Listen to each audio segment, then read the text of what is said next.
On the date of March 1, 2002, the historic document Memoirs of a Child Prodigy was faxed by Timothy Victor Courier to CBS Evening News, Dan Rather, New York, and to Fox News Rupert Murdoch, 403 North Capitol, Washington, D.C., and to U.S. President George W. Bush at the White House, Washington, D.C. In typical American form, not one reply or acknowledgement was returned to Timothy Courier to codify that he even existed as a child in the years 1949 through 1957, which was 45 years before the 2002 Memoirs of a Child Prodigy. In stark contrast, the 2002 Denial from America at the top is compared to the February 3 and 6, 1976 acknowledgments from the University of California Dean's Office, and University Dean and historian Sheldon Rutblatt. The Dean's Office at Berkeley is located in Moses Hall.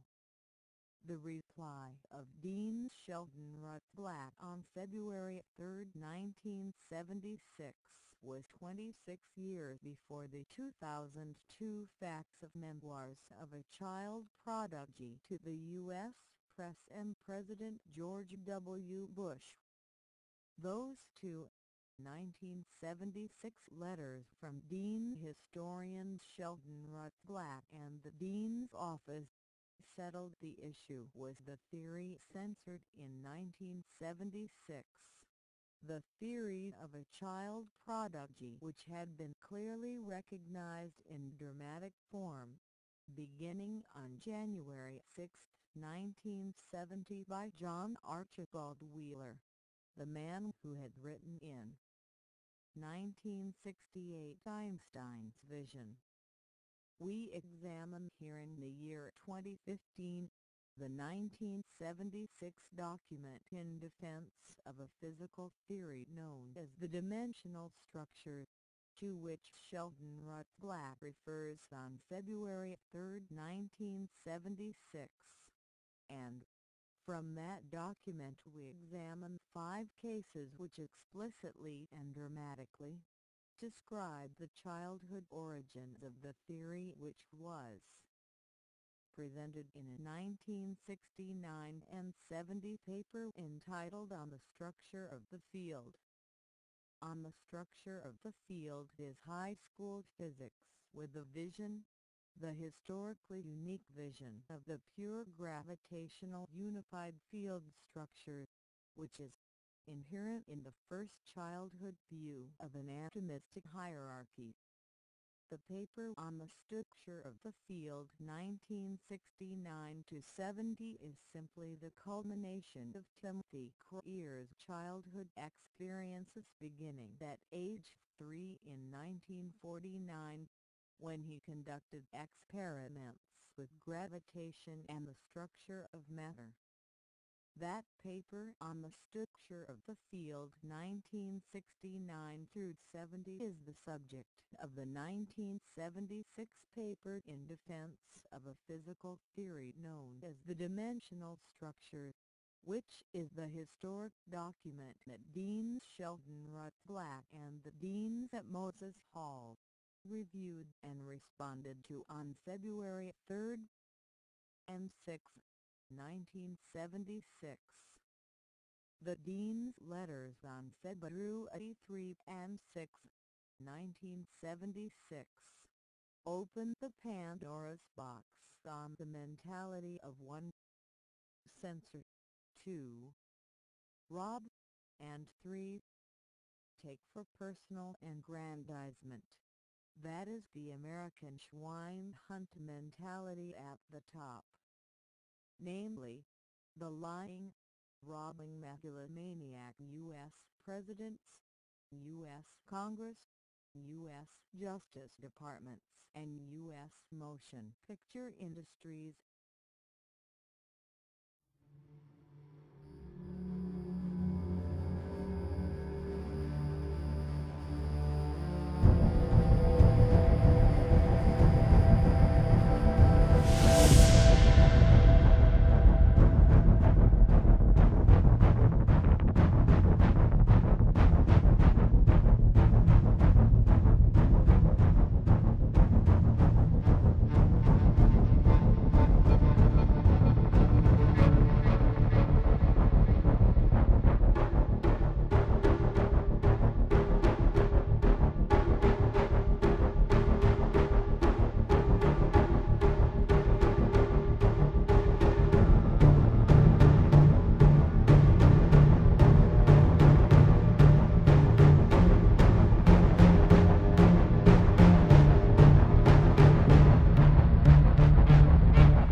begins.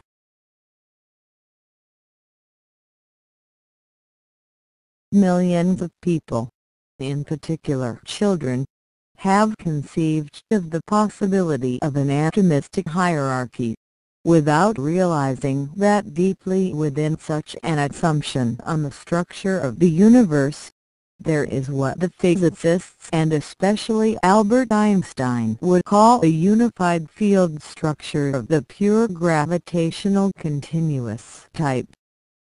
In 1969-70 an axiomatic treatise entitled On the Structure of the Field 1969-70 was written, which develops the vision of the unified field structure which is manifestly inherent in the child's first architectonic view of an atomistic hierarchy.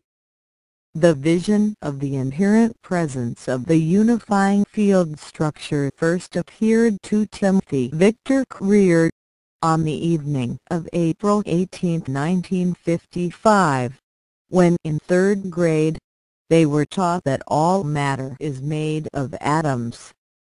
The vision of the pure gravitational unified field structure inherent in the child's atomistic hierarchy is one of extraordinary simplicity which had been overlooked since 1913 and Niels Bohr's solar system model of the atom.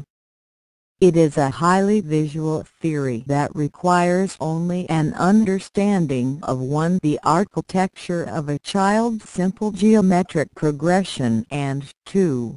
That the universal gravitational field extends in intensity infinitely far and inversely as the square of the radial distance 1 over r squared from the material particle source. Both realizations are possible for most people beginning in childhood. Hence an international film was called for more than 30 years ago. This website documents how the theory was received and censored by the physicists, the academic community, the U.S. press and motion picture industry then in 1970 to 1983 as well as today in 2009 to 10. The censors are not trivial but involve CBS News, U.S. President Jimmy Carter and Carl Sagan in 1977 and today when Cosmos Studios in August 2004 has withdrawn the Best of Cosmos November 22, 2000, which is in fact the evocative atomistic hierarchy. We examine here the scientific and religious consequences, and the insipid messianic messenger factor, the idolatry factor which has deprived all of us of a healthy vision of ourselves on earth and in the oneness of the cosmos.